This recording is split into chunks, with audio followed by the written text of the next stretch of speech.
Let us repudiate the left adventurist line and follow the revolutionary organizational line. Speech delivered at the meeting of Party and Young Communist League cadres held in Mingyuegou, Yanji County. May 20th, 1931. Comrades, the chaotic world economic crisis, which started in 1929, stirred up a frantic arms race among the imperialist powers and added fuel to the fire of their wild ambitions of foreign aggression. The Japanese imperialists are seeking a way out of the economic crisis through a war of continental aggression. They are openly preparing for the invasion of the vast land of China with its inexhaustible underground resources and huge labor force, infringing upon the vested interests of the British, US and French imperialist powers.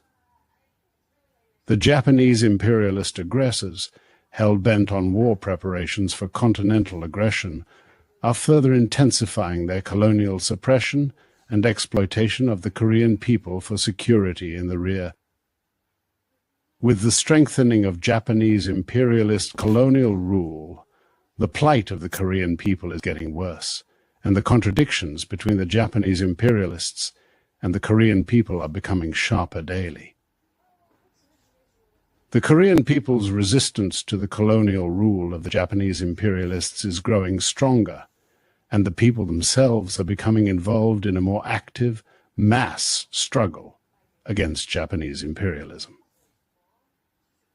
The struggle of the workers, peasants, students, and other young people against the colonial oppression of Japanese imperialism is growing fiercer in all parts of our country. It is beginning to take the form of mass violence. The present situation and the high revolutionary spirit of our workers, peasants, students, and other young people call for the Korean communists to lead the anti-Japanese national liberation, struggle on to a higher plane. Armed struggle is the only way to advance the anti-Japanese national liberation struggle to a higher stage. This is in conformity with the requirements of the present subjective and objective revolutionary situation in our country. The Japanese imperialists, the robbers, are ruling our country and imposing colonial slavery upon the Korean people by dint of the counter-revolutionary armed forces. Without weapons, we cannot defeat the Japanese imperialists who are armed to the teeth, nor can we achieve the liberation and independence of the country. However, we cannot launch an armed struggle right now, when we are unprepared. No revolutionary struggle can be won without adequate preparation of the revolutionary forces. Only when the revolutionary forces are fully prepared will it be possible to wage an armed struggle and defeat the Japanese imperialists. We must gather our own revolutionary forces and go on increasing them if we're to wage an energetic struggle against the Japanese imperialist aggressors. A blind and badly prepared revolt would be useless. Instead of strengthening the revolutionary forces, it would do the revolution untold harm. Today, we are drawing serious lessons from the May 30 uprising. This is because we must make a decisive move in the preparation of the revolutionary forces to develop the anti-Japanese national liberation struggle to a higher stage. The factionalist sycophants rose in reckless revolt on May 30% in eastern Manchuria to serve only their factional ends. They had neither a detailed plan nor organizational preparation for the revolt. They merely set up the uprising headquarters, rousing peasants in every village to attack towns. As a result, a violent struggle began on May 30th, 1930. In the major areas of eastern Manchuria, such as Longjing, Tudaogu, Erdaogu, Nanyangping, Jimandong, Yanji, and Tongfosi, they destroyed or set fire to the Japanese consulate, the office of the Association of Korean Residents, the financial agency of the Oriental Development Company, public schools, power stations and railway bridges, and liquidated fellow travelers of the Japanese, landlords and capitalists. In the streets there were bloody struggles between the Japanese imperialist army and police forces and the unarmed rioters. Our numerous comrades were killed, and the masses bled under the bayonets of the enemy. Meanwhile, the Japanese imperialist police and their minions ransacked every village, rounded up many Korean youths, jailed them, subjected them to cruel torture, and murdered them barbarously. The reactionary Chinese warlords, hoodwinked by the national estrangement policy of the Japanese imperialist aggressors, and at their instigation, massacred many people under the pretext of arresting Korean communists.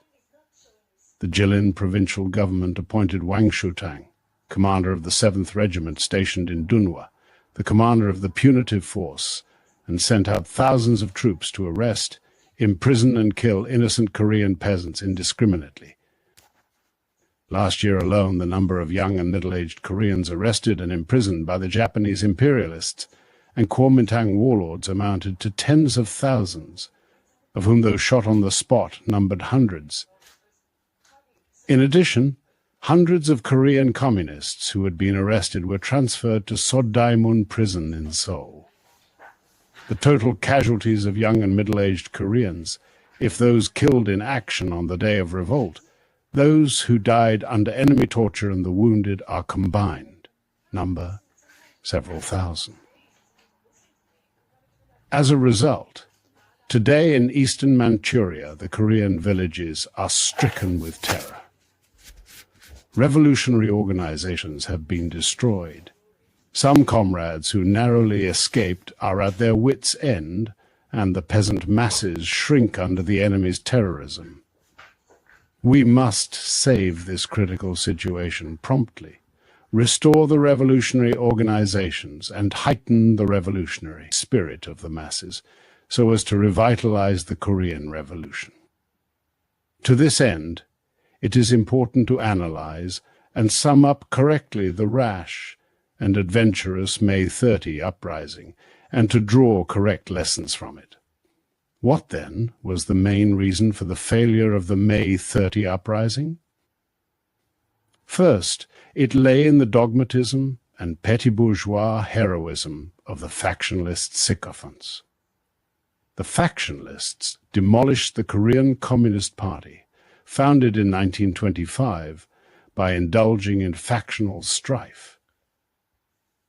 Instead of learning the right lessons, they hung out the signboard of party reconstruction even in Manchuria, and were engrossed in the mere expansion of their own factions, only to split the revolutionary forces. When their factional activities were criticized by the Comintern, they rose in the adventurous and foolhardy May 30% uprising with the preposterous ambition of fostering trust through what they called struggle, and thus joining the Communist Party of China on the principle of one party for one nation. The factionalist sycophants, who had wormed their way into the leadership of this movement, did not care whether the revolution failed or the masses perished, but attempted to win the trust of the Comintern and guarantee their faction's hegemony, acquiring fame for individuals or their own groups in the uprising. Blinded by fame-seeking and worship of great powers, the factionalists unavoidably fell into the dogmatic error of dancing to others' tunes. They had seen the temporary predominance within the party of another country of the left adventurist line of revolt, and without a clear idea as to whether the line was correct or relevant to the specific reality of our revolution, they incited great numbers of the revolutionary masses to revolt, thus causing useless sacrifices and harming the revolution greatly. Second, the uprising progressed in an ultra-leftist way. The factionalist sycophants had neither a correct understanding of the present stage of the Korean Revolution nor any scientific strategy and tactics. But out of a mere subjective desire, they started the revolt under an infeasible, ultra-leftist slogan of struggle.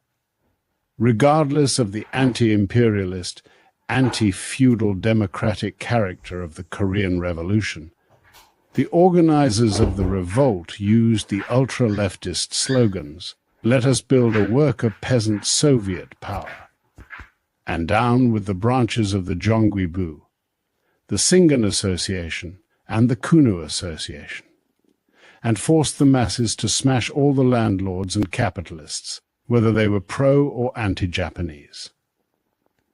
Even in some areas, the leftist era was committed of setting fire at random to the grain stacks of those who were landlords and rich peasants only in name, and liquidating even the waverers who could have been won over, labeling them minions. These leftist acts prevented the masses in revolt from displaying their revolutionary enthusiasm and participating voluntarily in the struggle. These acts caused confusion, particularly among many of the anti-Japanese masses who could have been won over to the side of the revolution, and instead made them waver. Third, the uprising was an adventure, inadequately prepared and without scientific calculation. A revolt is only successful when the subjective and objective situations mature and the revolutionary forces are sufficiently prepared for a determined attack with an elaborated plan and correct strategy and tactics.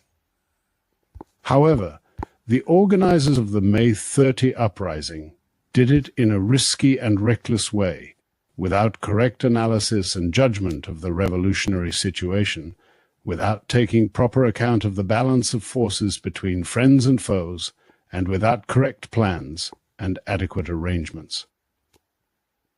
At that time, the revolutionary organizations in Eastern Manchuria were young and still weak. The masses lacked organizational training. This notwithstanding, the masses were goaded to revolt without sufficient revolutionary education. Therefore, some of them who were not awakened joined in the revolt without a clear understanding of its purpose and significance.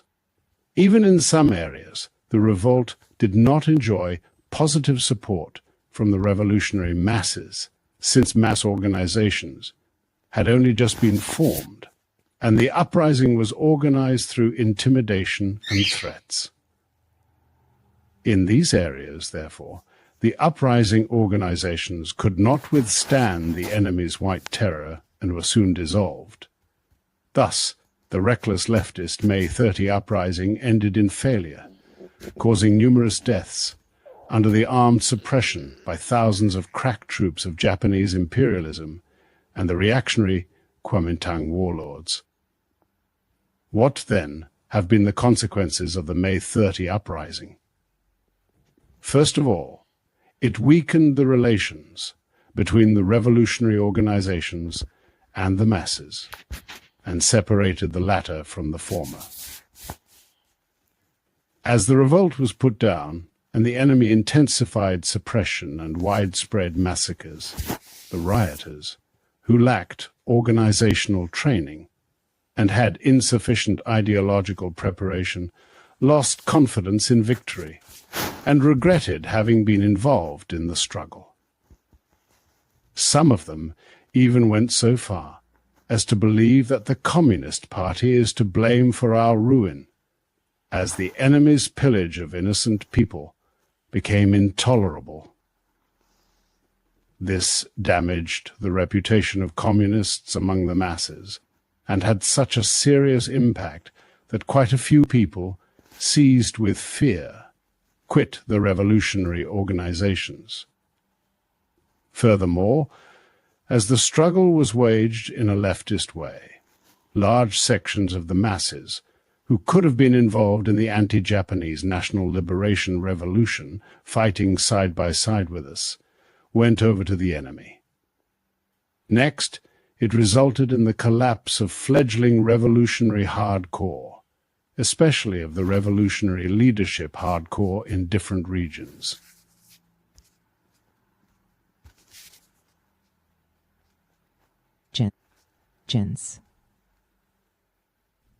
In eastern Manchuria, revolutionary organizations emerged, and young communists were brought up amidst the mass struggles of various forms against Japanese imperialism and its lackeys.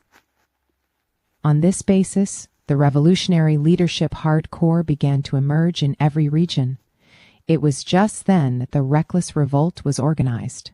As a result, dozens of fine young communists, the leadership hardcore of revolution, were killed, and hundreds of our revolutionary comrades and thousands of the anti-Japanese masses were arrested and put in prison.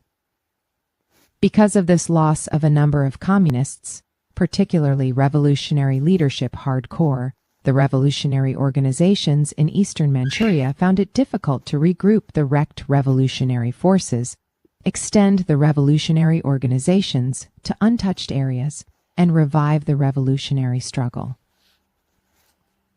The loss of many revolutionary leadership hardcore brought up in the years of the Socialist Enlightenment movement and struggle cannot but be a serious setback to the revolution.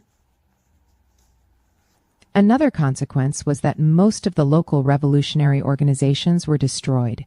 In all parts of eastern Manchuria, the Socialist Enlightenment movement had developed earlier than in other places, so that many revolutionary vanguard and other mass organizations were formed and grew in scope and strength. However, since the uprising led the revolutionary organizations here to their destruction or exposure, they suffered tremendous losses from enemy suppression.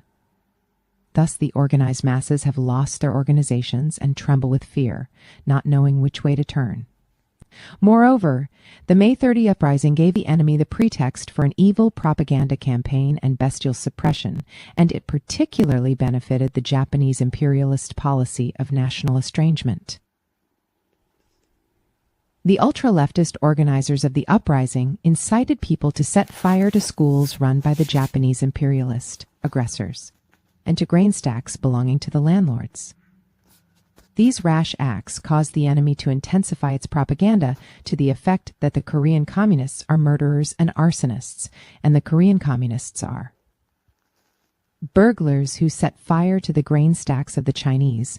The Japanese imperialists thus found a good excuse to urge the Kuomintang warlords to kill Koreans mercilessly. Meanwhile, under the plea of protecting Japanese citizens and ruling the Koreans in Manchuria, the Japanese imperialists are carrying out the movement for dispatching Japanese troops to Manchuria. The reactionary Kuomintang warlords, fooled by the Japanese imperialists' national estrangement policy, killed the Korean people at random, slanderously accusing them, saying that the Koreans are the cat's paws of the Japanese imperialists. This worsened the relations between the Korean and Chinese peoples. Comrades, the reckless and blind leftist May 30 uprising brought extremely grave consequences to our revolution. However, we must never be defeatist swaying or giving way in the face of these temporary difficulties. On the road of revolution, it is not unusual for there to be turns and twists, temporary failures and sacrifices.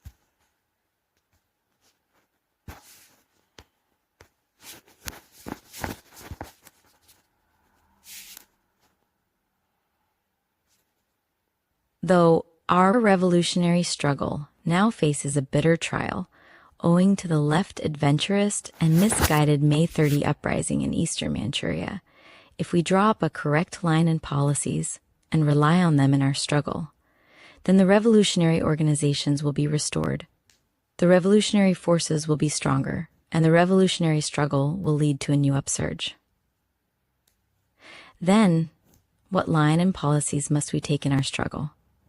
Above all, we must prepare ourselves to meet a greater event of the future, by opposing the leftist blind adventurism of the factionalist sycophants and strengthening our mass organizational and political work. In other words, we must make better preparations for advancing the anti-Japanese national liberation struggle to a new stage based on armed struggle. Success in revolution is dependent upon the preparation of one's own strong revolutionary forces. At the moment, it appears that Japanese imperialism is strong, and the revolutionary forces of the Korean people are sadly insignificant. However, our homeland will certainly be liberated if we, the communists, steadily boost and strengthen our revolutionary forces, take advantage of the contradictions between Japanese imperialism and the Soviet Union, between Japanese imperialism and its colonies, and between Japanese imperialism and the rest of the imperialist powers to drive the Japanese imperialists into a tight corner and deal a decisive blow at them through armed struggle with the support of the working class and of the oppressed nations all over the world. The most important task for the Korean communists at present is to follow the revolutionary organizational line, which makes it possible to unite the basic sections of the masses of the revolution firmly, and around them, the anti-Japanese forces from all walks of life, thereby building up the whole nation into a political force. To this end, we must form, first of all, strong revolutionary leadership hardcore and strengthen their independent roles. For the skillful organization and development of revolutionary struggles in keeping with the demands of the ever-changing situation, there must be in every region leading hardcore who are conversant with local conditions, politically prepared, and having organizational abilities. What is more, since our revolutionary activities have to be done underground, and our work carried on almost independently to fit in with the characteristics of each respective region, it is imperative to have revolutionary leadership hardcore. If we have at least one or two capable leadership hardcore in every region, we shall guarantee success in educating and rallying workers and peasants, and thus laying the mass foundation of revolution. Therefore, we must form leadership hardcore in every region with competent comrades who have high-class consciousness. Therefore, we must form leadership hardcore in every region with competent comrades who have high-class consciousness, a revolutionary fighting spirit, organizing ability, popularity among the masses, and among the masses, and popularity among the masses, and enterprising mettle. It is important in shaping leadership hardcore to arm them firmly with Marxist-Leninist revolutionary ideas. Only when they are fully equipped with these ideas can the core elements fight consistently for the revolution in any distress or adversity, and infiltrate deep into the worker and peasant masses to share their joys and sorrows, and train them into ardent revolutionary fighters by arming them with revolutionary ideas. Leadership hardcore must be active in their work, and spearhead any difficult and dangerous work for the benefit of the revolution, so that they can educate the masses by practical examples. The revolutionary leadership hardcore must correct all the rightist and leftist tendencies which have cropped up in the work of organizing and guiding the masses in the past, and thoroughly implement a new revolutionary organizational line, thus bringing about a great change in preparing the revolutionary forces. They should discover and register on the list of core elements men of high-class consciousness and strong will to fight. They should train them and rely firmly on them in their energetic organization and guidance of the masses. The ranks of core elements should be firmly built up with those comrades who have fought bravely in the past years of struggle, especially those who strictly kept the organization's secrets recently in defiance of arrest, imprisonment, and cruel torture. At the same time, it is particularly important in developing our revolutionary movement to expand and strengthen the YCL ranks with the young communists tested in revolutionary practices. There are now large numbers of Korean peasants in eastern Manchuria. The young people form the majority of peasant activists who are politically awakened and have a high degree of anti-Japanese revolutionary enthusiasm. In actual fact, the YCL organizations composed of the select young people are revolutionizing the countryside. Only when these organizations carry out their work properly can a sound basis be laid for establishing party organizations in the future. Attention should, therefore, be paid first to expanding and strengthening the YCL organizations, in which many fine, enterprising, revolutionary, and sensitive young men and women should be enlisted. In particular, we must absorb in these organizations the young activists working in the Anti-Imperialist League, the Peasants' Association, and the Women's Association, who have done well in their assignments, defying the enemy's recent savage suppression and turning the lawful possibilities for struggle to good account. Second, we must restore and put in order the wrecked mass organizations, and educate and rally the broad masses so as to lay a solid mass basis for the revolution. No revolution can be made by a few communists alone, without the active support and participation of the majority of the people. For the masses to be involved in the revolutionary struggle and to be turned into a strong political force, they should be armed with a revolutionary consciousness and organized in large numbers in mass organizations. Therefore, we should restore the mass organizations quickly, expand and strengthen them still further, and enhance their role. This is very important today, in educating and uniting the broad anti-Japanese masses and thus consolidating a mass basis for the revolution. The enemy's wholesale roundup has now led to the destruction of mass organizations and dismayed the masses. In this situation, we must organize and carry on more energetic political work among the masses to raise their dampened spirits and range them in the revolutionary organizations in a big way. In order to restore, readjust, expand, and strengthen the mass organizations, above all, competent leadership cadres should be dispatched to every region. There they must get a good grasp of who the excellent core elements are among the workers and poor peasants, and rely on them to restore the smashed branches of the Peasants' Association, the Anti-Imperialist League, the Women's Association, and the Children's Corps, and to expand their ranks. At the same time, many of the best leading cadres must be sent to the untapped areas where no organization exists, to form various anti-Japanese mass organizations, the Peasants' Association, the Anti-Imperialist League, the Revolutionary Mutual Aid Society, the Women's Association, and the Children's Corps. Peasants, with the landless and poor ones at the core, should be enlisted in the Peasants' Association. The men of strong national consciousness among the former participants in the Independence Army and the nationalist movement should be incorporated in the Yale. Those who are friendly towards us and maintain neutrality. The revolutionary sympathizers and the aged should be recruited into the RMAs, women in the Women's Association, and children in the Communist Children's Corps. In this way, all the anti-Japanese masses can be made members of revolutionary organizations. Besides, in order to defend the revolutionary organizations and the revolutionary masses against the enemy's incursions, the Red Guards, a paramilitary organization, should be formed with young and middle-aged people who have acquired organizational training through mass organizational life, and who are brave and have a strong will to fight.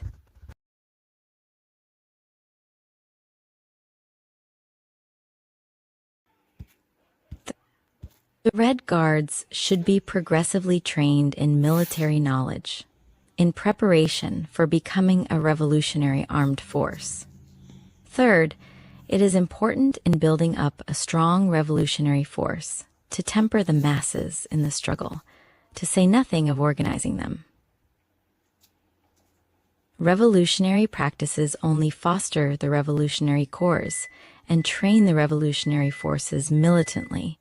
However, it is too dangerous to drive the masses to a reckless leftist and adventurous riot, as was the case with the May 30 uprising. A revolutionary struggle should be based on a correct understanding of the balance of forces between enemies and friends, and on scientific strategy and tactics. This alone can mature the revolutionary situation, develop the revolutionary leadership corps, and train the broad masses organizationally and in a revolutionary fashion. The principles we are to abide by in our tactics are gradually to develop each struggle from a small to a big operation, and from an economic struggle to a political one, and skillfully combine the legal struggle with semi-legal and illegal ones. We must strictly keep the secrets of revolutionary organizations and maintain a high revolutionary vigilance in our activities to safeguard the organizations from the enemy's suppression, subversion, and sabotage, and protect the revolutionary masses. Today, the Japanese imperialist aggressors are making every desperate effort to stifle the anti-Japanese revolutionary forces of the Korean people growing under the impact of the communist idea. They are smuggling their minions into our ranks and trying to take advantage of any possible indolence and slackness on our part to discover the secret of our organizations. The enemy is wicked and sly. There could be serious consequences to our revolutionary work if secrets leak out because of some slightest indolence or carelessness of a few people. The secrets of the organization are tantamount to the life of a revolutionary, and it is his first and foremost duty to keep the secrets. We are waging a hard struggle to rally the masses around the revolutionary organizations by educating and awakening them, and lay a mass basis for the revolution by steadily enlarging the organizations in defiance of the enemy's barbarous repression. So we must always be highly vigilant and disciplined, and work flexibly so that secrets will not be leaked. Particularly, the members of the YCL and other revolutionary organizations ought to keep, at the cost of their lives, the secrets of their organizations, without submitting to the enemy's appeasement, deception, menace, or blackmail. Fourth, energetic endeavors should be made to expose the national estrangement policy of the Japanese imperialist aggressors and to strengthen militant friendship and revolutionary solidarity between the Korean and Chinese peoples. The Japanese imperialists are following their stereotyped national estrangement policy, while fanning by hook or by crook discord and enmity between the Korean and Chinese peoples, caused by the left adventurist and misguided May 30% uprising. They are seeking to realize their aggressive ambitions more easily by keeping the anti-Japanese forces of the two peoples apart and pitting them against each other. We must reveal and condemn before the Korean and Chinese, worker and peasant masses the harmfulness of the left adventurist May 30% uprising and the diabolical murders perpetrated by the reactionary Kuomintang warlords, and thoroughly expose the Japanese imperialists' underhand plots to incite xenophobia, through which they are busy furthering a temporary antagonism between the two peoples. Particularly, we must get them to distinguish clearly genuine friends from foes, so that they can firmly unite in the struggle against the Japanese imperialists and their puppets, the common enemies of the two peoples. Since the enemy is stepping up its white terror against the revolutionary forces and large sections of the masses are still to be awakened, we expect to meet many difficulties and hardships in our work. However, with wholehearted determination to save our country and people from the tyranny of the Japanese, imperialist colonial rulers, we must overcome all difficulties, trials, and dangers, and exert every ounce of our strength to implement the new organizational line. We must thoroughly put the revolutionary organizational line into effect, and thus build a solid foundation for leading the revolution to an upsurge within a short space of time in eastern Manchuria, and further in the whole of Korea, and developing the anti-Japanese national liberation struggle into an organized armed struggle.